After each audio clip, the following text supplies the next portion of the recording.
자, 여러분 안녕하세요. 3급의 5번째 시간입니다. 오늘 여러분하고 같이 공부할 과는 오과예요. 자, 오늘도 선생님하고 같이 재미있게 공부해 봅시다. 자, 그럼 오늘 공부할 내용을 한번 볼게요. 자, 오과에서는 이런 것을 공부할 거예요. 문형으로는 잖아요 라는 문형을 공부할 거고요. 그리고 두 번째 문형 미처지 않다라는 문형을 공부하게 될 거예요. 그리고 어휘와 표현에서는 건강검진과 관련이 있는 어휘들을 공부하게 될 거예요.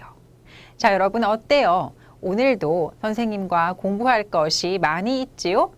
자, 그럼 첫 번째 순서로 상우와 리사 씨가 무슨 대화를 하고 있는지 한번 들어볼게요. 자, 여러분 준비됐지요? 출발합니다. 리사 씨, 안색이 안 좋은데 어디 아파요? 밥을 잘 안 먹어서 그런가? 요즘 시험 준비를 하느라고 시간이 없어서 식사도 잘 못했어요. 그래도 식사는 해야지요. 공부보다 건강이 더 중요하잖아요. 제가 공부만 생각하느라고 건강을 미처 생각하지 못했어요. 그렇게 무리하다가 건강을 잃을 수 있으니까 식사는 꼭 해야 해요. 그리고 여유가 생기면 건강을 위해서 운동을 하는 게 어때요? 그럴까요? 그런데 혼자 운동을 하는 게 쉽지 않아요. 저도 혼자 운동하기가 심심했는데 같이 할래요? 좋아요. 그럼 내일부터 시작해요. 자, 여러분 잘 들었나요? 상우와 리사 씨가 오늘도 우리가 공부할 내용을 이야기해 줬어요. 자, 그럼 지금부터는 오늘 공부할 첫 번째 문형부터 볼게요. 여러분, 우리가 오늘 공부할 첫 번째 문형은 잖아요 라는 문형이에요. 자, 잖아요의 의미는 상대방이 이미 알고 있는 어떤 사실을 확인하거나 아니면 상대방이 잘 기억을 못해서 그것에 대해서 알려주고 싶을 때 사용하는 표현이에요. 예문을 보면서 의미를 다시 한번 설명할게요. 자, 여러분, 칠판에 두 개의 예문이 있어요. 첫 번째 예문은 우유가 건강에 좋잖아요 라는 예문이고요. 두 번째 예문은 개구리는 겨울잠을 자잖아요 라는 예문이에요. 자, 여러분, 지금 여기에 있는 예문을 보면 좋잖아요는 DV죠. 좋다. 그리고 자잖아요의 자다는 AV예요. 이렇게 잖아요 앞에는 형용사 DV, 동사 AV 모두 다 사용할 수 있어요. 의미는 제가 아까 상대방이 이미 알고 있는 것을 확인할 때 아니면 상대방이 기억하지 못하는 것을 내가 알려주고 싶을 때 사용하는 표현이라고 했어요. 우유가 건강에 좋잖아요. 여러분, 우리가 마시는 우유가 건강에 좋다는 것을 알고 있지요? 맞아요. 그래서 제가 우유가 건강에 좋다는 것을 이야기하는데 아마 이 사실을 내 말을 듣고 있는 상대방이 이미 알고 있다고 생각을 해서 그것을 확인하고 싶을 때 좋잖아요 라는 표현으로 이야기를 할 수 있는 거예요. 두 번째, 개구리는 겨울잠을 자잖아요 라는 문장이 있어요. 여러분 개구리 알죠? 개구리는 동물이죠. 네. 그런데 개구리가 봄, 여름, 가을, 겨울 계절 중에서 겨울 계절에는 잠을 자요. 겨울 내내 잠을 자요. 그 사실을 한국 사람도 알고 있고 여러분도 알고 있어요. 그래서 개구리가 겨울에 잠을 잔다는 것을 아마 상대방이 알고 있을 거라고 생각하고 그것에 대해서 확인을 하고 싶을 때 아니면 상대방이 그것을 기억하지 못해서 내가 알려주고 싶을 때 개구리는 겨울잠을 자잖아요. 맞지요? 알고 있지요? 라는 의미로 자잖아요 라고 말할 수 있는 거예요. 자, 여러분, 자나요는 그렇게 어려운 문형은 아니에요. 그럼 자나요가 문장 안에서 어떤 형태로 사용되는지 같이 볼게요. 자, 여러분, 두 개의 문장이 있어요. 예문이 있어요. 63빌딩이 높잖아요 라는 예문과 레몬이 시잖아요 라는 예문이 있어요. 자, 여러분, 높다와 시다는 모두 다 DV예요. 아까 선생님이 잖아요 앞에 AB도 쓸 수 있고 DV도 쓸 수 있다고 말했어요. 지금 우리가 보고 있는 예문은 형용사 DV에 대한 예문이에요. 높다는 받침이 있는 형용사이고요. 시다는 받침이 없는 형용사예요. 받침이 있는 형용사, 없는 형용사 모두 다 잖아요, 잖아요를 사용하면 돼요. 의미를 볼게요. 63빌딩이 높잖아요 라는 문장의 의미는 63빌딩이 높다라는 사실을 상대방이 이미 알고 있어요. 그래서 그것을 내가 확인하고 싶을 때 63빌딩이 높잖아요. 알고 있지요? 라는 의미로 말하고 싶을 때 63빌딩이 높잖아요 라고 말할 수 있는 거예요. 여러분, 여기 63빌딩이라는 단어를 알고 있어요? 네, 선생님이 어렸을 때 한국에서 가장 높은 63층까지 있는 그런 건물의 이름이에요. 지금은 이 빌딩보다 더 높은 건물이 생겼는데 그래도 한국 사람들에게 이 빌딩은 높은 건물이라는 생각을 가지게 되는, 할 수 있게 하는 그런 건물이에요. 자, 그리고 그 아래 레몬이 시잖아요. 여러분, 레몬 먹어봤나요? 맛이 어땠어요? 맞아요. 레몬은 맛이 신 과일이에요.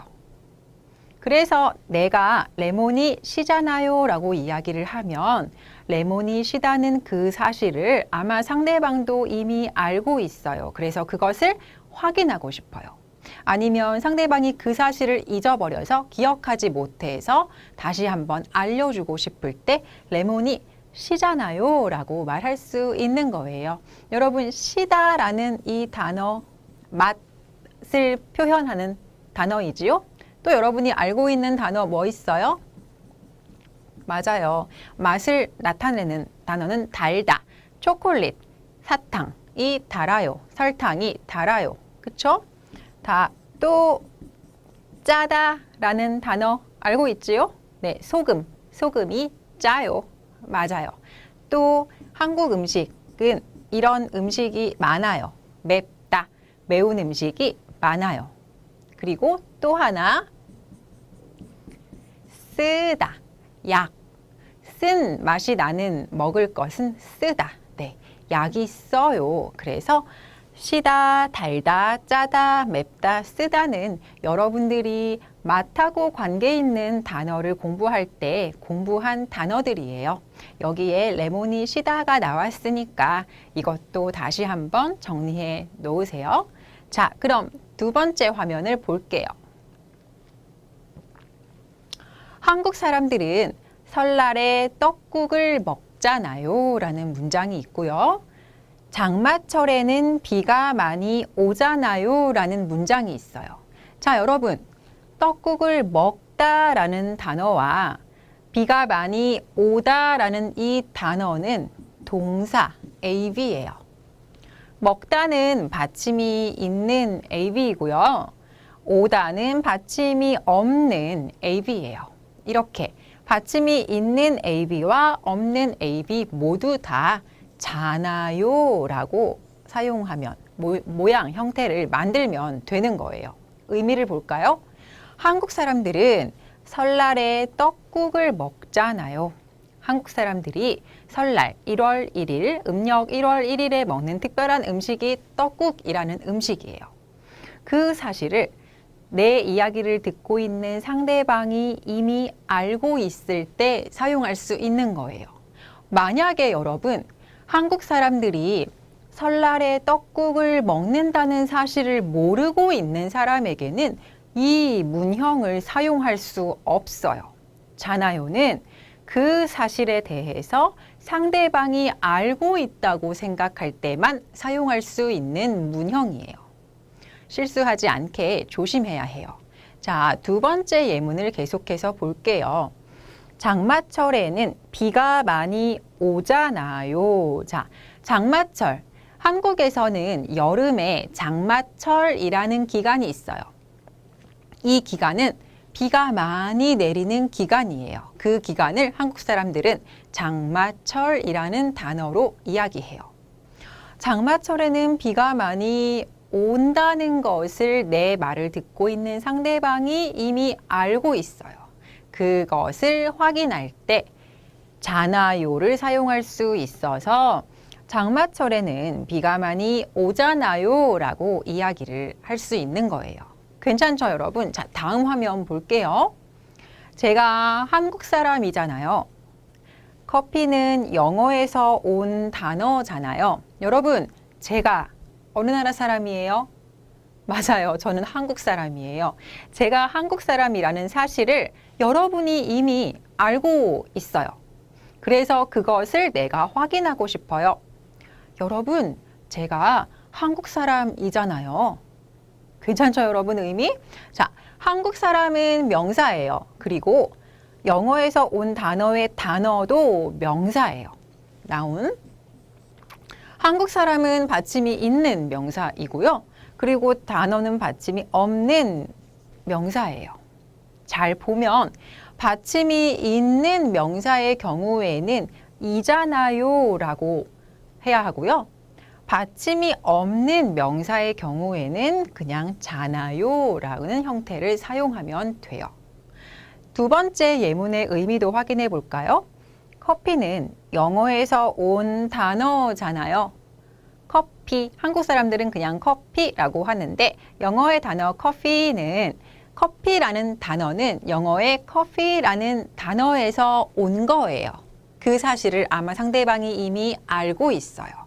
그래서 그것을 확인하고 싶을 때, 확인할 때 영어에서 온 단어잖아요 라고 이야기를 할 수 있는 거예요. 자, 여러분 괜찮죠? 다음 또 계속해서 볼게요. 우리는 지난주에 처음 만났잖아요. 자, 여러분 만나다라는 AV예요. 그런데 만나다 뒤에 at, 엇, 과거가 있어요. 우리 지난 사과를 공부할 때에도 선생님이 같은 설명을 했어요. 한국어에서 at, 엇이 있으면 과거이고 그 at, 엇의 의미가 종종 말하는 사람이 말하는 그 시점보다 그때보다 더 앞서서 먼저 일이 일어났을 때 먼저 생긴 일이었을 때 우리는 at, 엇을 사용할 수 있다고 했어요. 그래서 이렇게 이야기해요. 우리는 지난주에 처음 만났잖아요. 우리가 지난주에 처음 만났다는 그 사실을 상대방이 알고 있어요. 그래서 그것을 확인하는 거예요. 맞죠, 여러분? 여러분과 저도 지난주에 일과를 공부할 때 처음 만났어요. 그래서 그 사실에 대해서 제가 여러분에게 이렇게 말할 수 있는 거예요. 여러분, 우리는 지난주에 처음 만났잖아요. 여러분 알고 있어요. 그것을 처음 듣는 일이 아니에요 라는 의미이죠. 그래서 모음, 만나다처럼 오아의 모음일 때에는 at, 그리고 오아가 아닐 때에는 엇, 그리고 하다일 때에는 엿. 여러분 이거는 아주 많이 해서 이미 알고 있어요. 우리는 3급이니까요. 자, 그래서 at, 엿 과거일 때 잖아요 라는 형태까지 사용할 수 있는 거예요.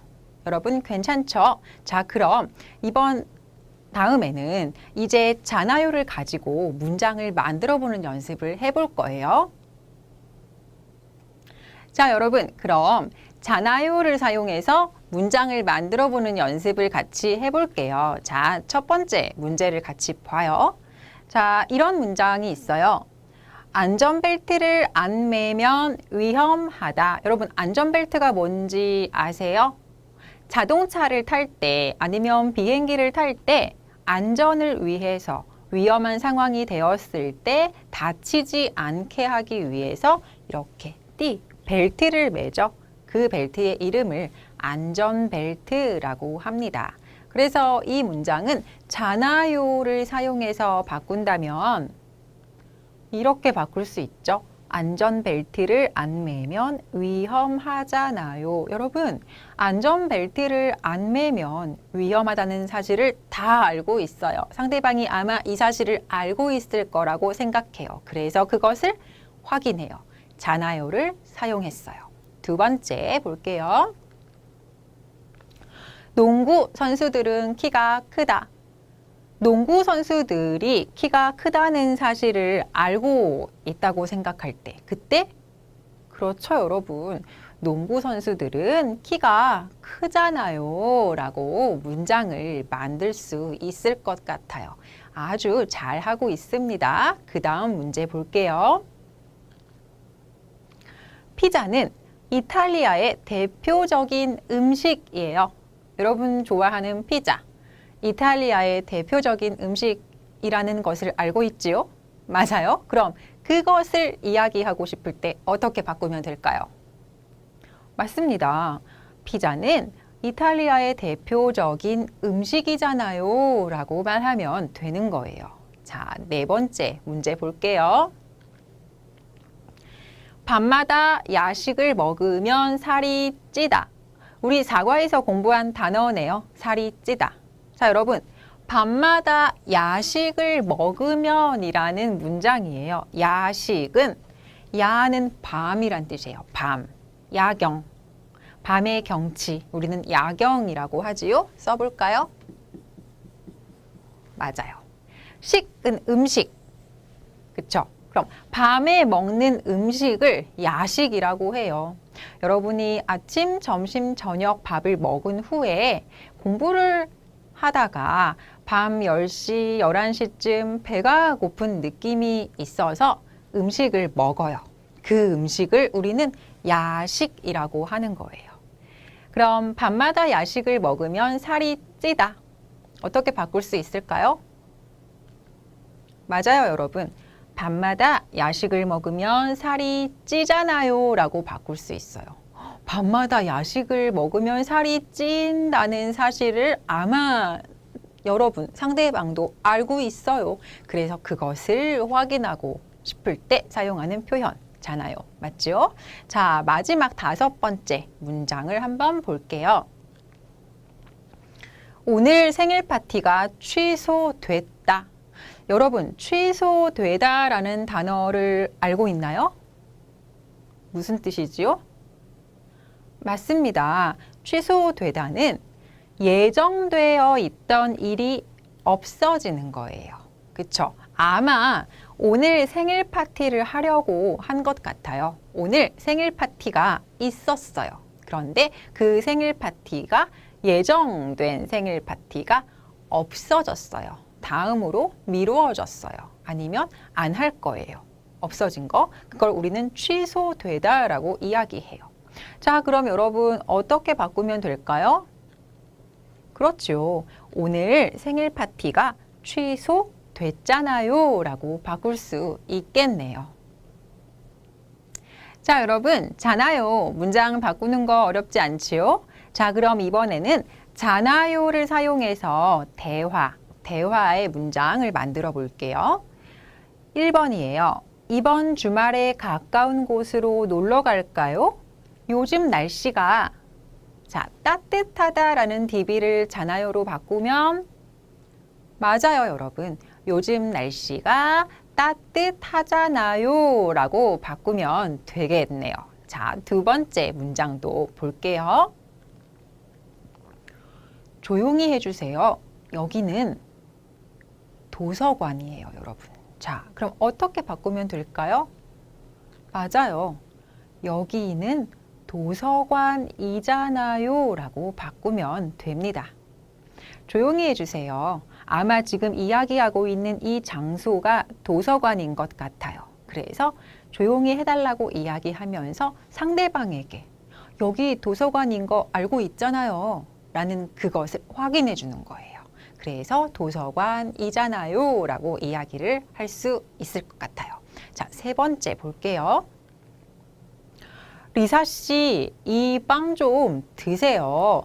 빵을 맞아요, 여러분. 좋아하잖아요. 라고 바꾸면 돼요. 리사 씨, 이 빵 좀 드세요. 리사 씨가 빵을 좋아하잖아요. 그 사실, 상대방이 빵을 좋아한다는 것을 알고 있지요. 그것을 확인하면서 이야기할 때 우리는 좋아하잖아요. 라고 이야기한다고 했어요. 자, 계속해서 볼게요. 페이 씨, 사진 좀 찍어줄래요?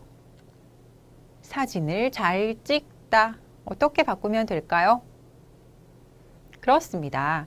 페이 씨, 사진 좀 찍어줄래요? 사진을 잘 찍잖아요. 라고 바꿀 수 있지요. 의미는 페이가 사진을 잘 찍는다는 그 사실을 알고 있어요. 그것을 확인하면서 사진 찍어 달라고 부탁하는 거죠. 다섯 번째 볼게요. 축하해요. 대학원 입학 시험에 합격하다. 어떻게 바꾸면 좋을까요, 여러분? 합격하잖아요가 좋을까요? 합격했잖아요가 좋을까요? 맞아요, 여러분. 합격했잖아요가 좋아요. 왜요? 였잖아요. 지금 이 두 사람이 이야기하고 있는 그때보다 합격은 더 먼저 했어요. 그렇죠? 그래서 그때에는 였잖아요를 말해야 한다고 설명을 했지요. 이 문장이 바로 그런 상황에 해당하는 문장이에요. 자, 여러분 그러면 여기까지 잖아요 문장을 완성하는 거 잘 할 수 있지요? 그 다음에 이번에는 대화를 만들어 보는 연습을 이어서 해볼게요. 네, 여러분 잖아요를 사용해서 대화를 완성하는 연습 해보기로 했지요. 자, 1번부터 시작할게요. 자, 가와 나가 이런 대화를 하네요. 마리오 씨, 왜 그렇게 물을 많이 마셔요? 이 떡볶이가 어떤 의미로 말하면 여러분 이 대화가 자연스러울까요? 여러분은 어떨 때 물을 많이 마셔요? 맞아요, 여러분. 음식이 짜거나 매울 때 물을 많이 마시게 되지요. 그래서 이 떡볶이가 맵잖아요 라고 말하면 자연스러운 대화가 될 것 같아요. 이 떡볶이가 맵잖아요. 떡볶이가 맵다는 사실을 먹고 있는 두 사람이 모두 다 알고 있는 사실이라고 생각한 거예요. 그래서 매워요 라고 말하지 않고 맵잖아요 라고 이야기를 한 거예요. 더 자연스럽게 그렇게 이야기를 한 거죠. 두 번째 대화 볼게요, 여러분. 저 티셔츠 예쁘지 않아요? 어머, 또 사려고요? 수원 씨는 티셔츠가 자, 여러분, 이 대화에서는 또라는 단어의 의미를 잘 생각하면 자연스러운 답을 찾을 수 있어요. 또는 어떤 행동을 한 후에 같은 행동을 다시 할 때 우리는 또라는 단어를 사용하죠. 그럼 어떻게 만들면 될까요? 맞아요, 여러분. 수원 씨는 티셔츠가 많잖아요 라고 말하면 두 사람의 대화가 자연스러워질 것 같아요. 티셔츠가 많이 있어요. 그런데 또 사요. 어머, 티셔츠가 많이 있어요. 그 사실을 말하는 사람도 알고 있고 그 말을 듣는 사람도 알고 있는 거예요. 그런 상황이지요. 자, 세 번째 대화를 볼게요. 오늘 본 영화는 정말 재미있었지요? 당연하죠. 그 배우가 여러분 당연하죠. 당연하죠라는 표현은 한국 사람들이 가끔 사용하는 표현이에요. 무슨 의미일까요? 상대방이 이야기를 했을 때 상대방이 말한 그것에 대해서 맞아요, 물론이지요 라는 말로 하고 싶을 때 당연하다라는 표현을 사용해요. 당연하죠. 그 배우가 여러분 영화가 재미있으려면 배우가 어떻게 해야 해요? 맞아요, 여러분. 그 배우가 연기를 잘 하잖아요. 배우가 연기를 잘하면 영화가 재미있죠. 그래서 배우가 연기를 잘 하잖아요. 이 사람도 그 사실을 알고 있고 같이 영화를 본 이 사람도 이 사실에 대해서 알고 있다고 생각해서 잖아요를 사용했어요. 자, 네 번째 대화 볼게요. 지금 도서관에 가면 아마 자리가 없을 거예요. 맞아요. 다음 주부터 시험을 여러분 도서관에 언제 자리가 없어요? 그렇지요. 도서관에 공부하는 사람들이 많을 때 자리가 없어요. 그럼 언제 도서관에 공부하는 사람들이 많이 있을까요? 맞습니다. 시험이 있을 때요. 그래서 이 대화를 자연스럽게 완성하려면 이렇게 만들면 되겠네요. 다음 주부터 시험을 시작하잖아요 라고 이야기를 하면 되지요. 다음 주에 시험이 있다는 것을 말하는 두 사람이 서로 다 이미 알고 있어요. 그래서 잖아요 라고 이야기를 한 거예요. 마지막 대화 볼게요. 나우카 씨는 한국어를 참 잘하네요. 고마워요. 대학교에서 한국어를 뭐라고 하면 좋을까요? 여러분, 대학교에 가면 어떤 과목, 어떤 학문을 선택해서 그거에 대해서 자세하게 공부하게 되지요. 이때 우리는 전공하다라는 단어를 사용해요. 그럼 전공하다라는 이 단어를 사용해서 이 빈칸을 한번 채워볼까요? 맞아요, 여러분. 대학교에서 한국어를 전공했잖아요. 제가 전공한 사실을 지금 알고 있잖아요. 상대방에게 그렇게 이야기하고 싶을 때 잖아요를 사용한 거고요. 대학교에서 한국어를 전공한 그 사실은 지금 두 사람이 말하는 그때보다 과거에 끝난 일이에요. 그래서 엿이 있는 엿잖아요를 사용해서 문장을 만든 거예요. 자, 여러분 어때요? 오늘 1강에서 공부한 잖아요? 어렵지 않지요? 자, 그럼 계속해서 두 번째 시간에 두 번째 문형으로 만날게요.